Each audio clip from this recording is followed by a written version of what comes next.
Ashir TV के प्यारे दोस्तों, मेरा नाम है आशिर अली और आप सब तमाम देखने और सुनने वालों को अस्सलाम वालेकुम। दोस्तों, जब मुख्तार सकफ़ी को इमाम हुसैन इब्न अली अलैहिस्सलाम की शहादत की खबर मिली तो पत्थर पर अपने सर को मारने लगा और इस कदर ज़ख्मी हुआ कि खून से लहू लुहान होकर बेहोश हो गया। वो उस वक्त कैद में था। वो अफसोस करने लगा कि अपने इमाम की मदद के लिए करबला ना पहुंच सका। उस दिन से उसने कसम खाई कि जिस दिन भी वो कैद से रिहा होकर बाहर निकलेगा, बहुक्म खुदा तमाम कातिलीन हुसैन और यजीदियों को इस तरह कत्ल करेगा कि लोगों को वक्त नसर का कत्ल याद आ जाएगा। ये शख्स कौन था, इमाम हुसैन अलैहिस्सलाम से इनका क्या ताल्लुक़ था और इसने यजीदियों का क्यों कत्ल आम किया था, लिहाजा इस मालूमाती वीडियो को शुरू से लेकर आखिर तक ज़रूर देखिएगा। गमे हुसैन में डूबा ये मुजाहिद मुख्तार सकफ़ी के नाम से जाना जाता है, जिसने इमाम हुसैन अलैहिस्सलाम के कातिलों को मौत के घाट उतारकर मुसलमानों के कलेजों की ठंडक पहुंचाई थी। और मुख्तार कहा करता था कि खुदा की कसम, अगर हुसैन इब्न अली अलैहिस्सलाम के क़िसास में कुरैश के 2/3 हिस्से भी कत्ल कर दिए जाएं तो इमाम हुसैन अलैहिस्सलाम पर जो जुल्म हुआ वो एक उंगली के बराबर भी नहीं होगा। मुख्तार का पूरा नाम मुख्तार इब्न अबू उबैदा सकफ़ी था। उनके वालिद अबू उबैदा रज़ियल्लाहु अन्हु नबी सल्लल्लाहु अलैहि वसल्लम के जलीलुल क़दर असहाब में शामिल थे और हज़रत उमर रज़ियल्लाहु अन्हा के दौर में जंग कादसिया में जिहाद करते हुए मैदान जंग में शहीद हुए। और मुख्तार का ताल्लुक़ अरब के मशहूर मारूफ कबीले बनु सकीफ़ से था। इब्न आसिर मुख्तार को सहाबा में शुमार करते हैं, जबकि अक्सर मुबारकीन ने इसे ताबईन करार दिया है।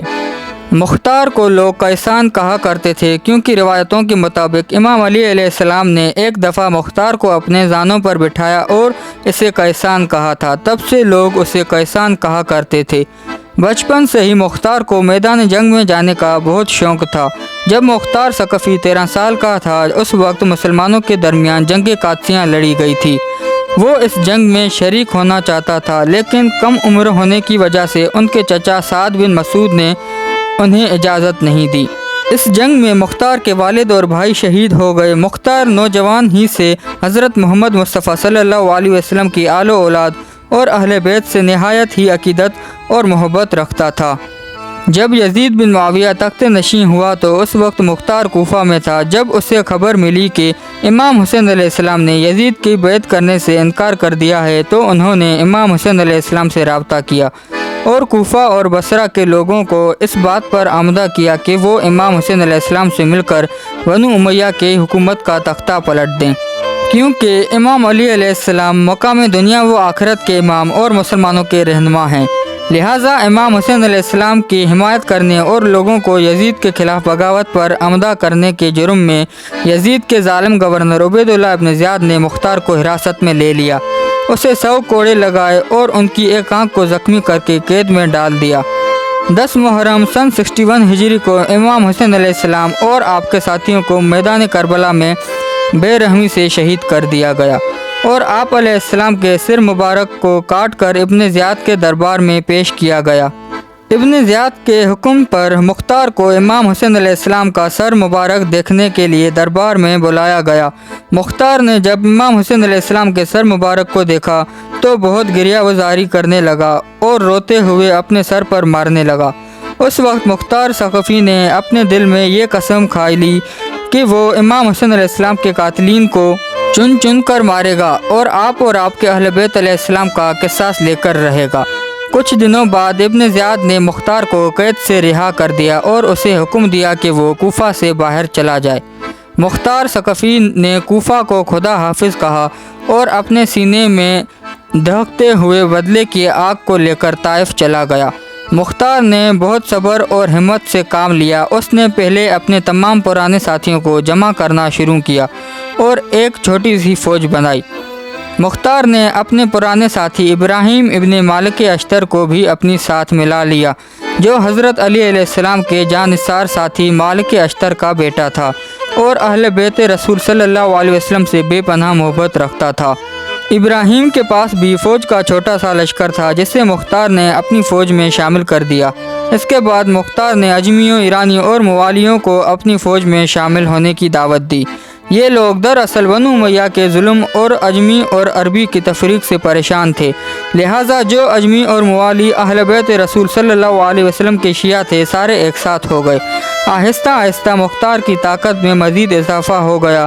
مختار کے رگوں میں خون کی طرح دوڑتے اہل بیت کی محبت اسے بار بار حسین ابن علی علیہ السلام کی شہادت کی یاد دلا رہی تھی۔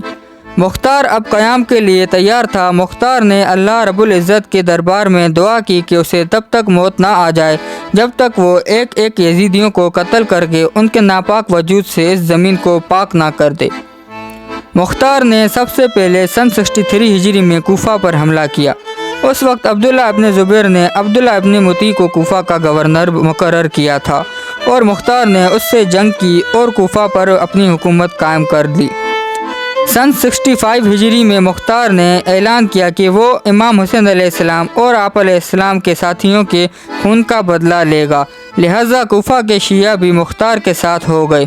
امیر مختار ثقفی نے کوفہ میں اپنے دربار میں ایک شخص کو مقرر کیا تھا جس نے ان لوگوں کی لسٹ بنائی جو میدان کربلا میں یزیدی لشکر میں شامل تھے اور جنہوں نے امام حسین علیہ السلام کے قافلے پر حملہ کر کے انہیں شہید کیا تھا۔ اس فہرست میں جتنے لوگ بھی شامل تھے، مختار نے ان تمام لوگوں کو تلاش کروایا اور انہیں قتل کرنا شروع کیا، جن میں شمر، کھولی، عمر بن سعد شامل تھا۔ کہتے ہیں جب مختار ان قاتلین کو پکڑتا تو ان سے پوچھتا کہ تم نے کربلا کے میدان میں امام حسین علیہ السلام پر کیسے کیسے ظلم کیے تھے۔ وہ پوری داستان سناتے، تب مختار اس داستان کو سن کر زور و قطار روتا تھا۔ سن 66 ہجری میں مختار کے سپہ سالار ساتھی ابراہیم اشتر نے عراق کے مکہ موصل پر ابن زیاد سے جنگ کر کے اسے بھی قتل کر ڈالا۔ ابن زیاد وہ شخص تھا جنہوں نے امام حسین علیہ السلام کے کٹے سر مبارک پر چھڑی مار کر بے حرمتی کی، لہٰذا مختار نے ابن زیاد کے کٹے سر کو کوفہ بھیجنے کا حکم دیا اور بالکل اسی مقام پر اس کے سر کو رکھا جہاں اس نے امام حسین علیہ السلام کے سر مبارک کو رکھا تھا۔ ترمذی شریف کی روایتوں کے مطابق جب ابن زیاد کے سر کو کوفہ کی مسجد میں رکھا گیا تو ایک سانپ ظاہر ہوا اور اس کے ناک کے ایک نتھوں میں داخل ہو کر دوسری سوراخ سے نکل گیا۔ اس طرح اس سانپ نے 3 دفعہ یہ عمل کیا اور وہاں سے چلا گیا۔ اس عبرت ناک منظر کو اہل کوفہ نے اپنی آنکھوں سے دیکھا۔ اس کے بعد ابن زیاد اور عمر بن سعد کے سروں کو مختار نے امام حسین علیہ السلام کے بیٹے امام زین العابدین علیہ السلام کے پاس مدینہ میں بھیجا، جسے دیکھ کر آپ نے مختار کے حق میں دعا فرمائی۔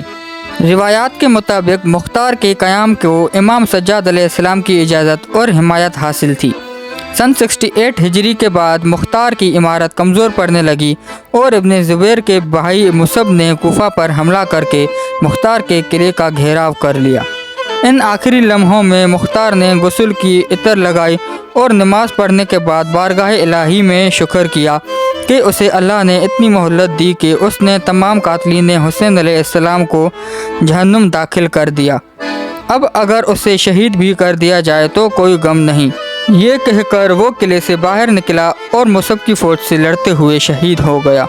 تاریخ میں مختار کی شخصیت کو بنو امیہ اور نازویوں نے بہت بدنام کرنے کی کوشش کی ہے، لیکن مختار ہر محب حسین کے لیے ایک ہیرو ہے۔ غم حسین سے زخمی دلوں کی ٹھنڈک ہے اور مختار کے چاہنے والے آج تک اس سے شدید عقیدت و محبت رکھتے ہیں جو قاتلین حسین پر موت بن کر گرا۔ آپ کیا سوچتے ہیں مختار ثقفی کے بارے میں؟ کمنٹ سیکشن میں ہم سے ضرور شیئر کیجیے گا۔ ملتے ہیں پھر نیکسٹ ویڈیو میں، تب تک کے لیے اپنے اور اپنے پیاروں کا خیال رکھیے۔ اللہ حافظ۔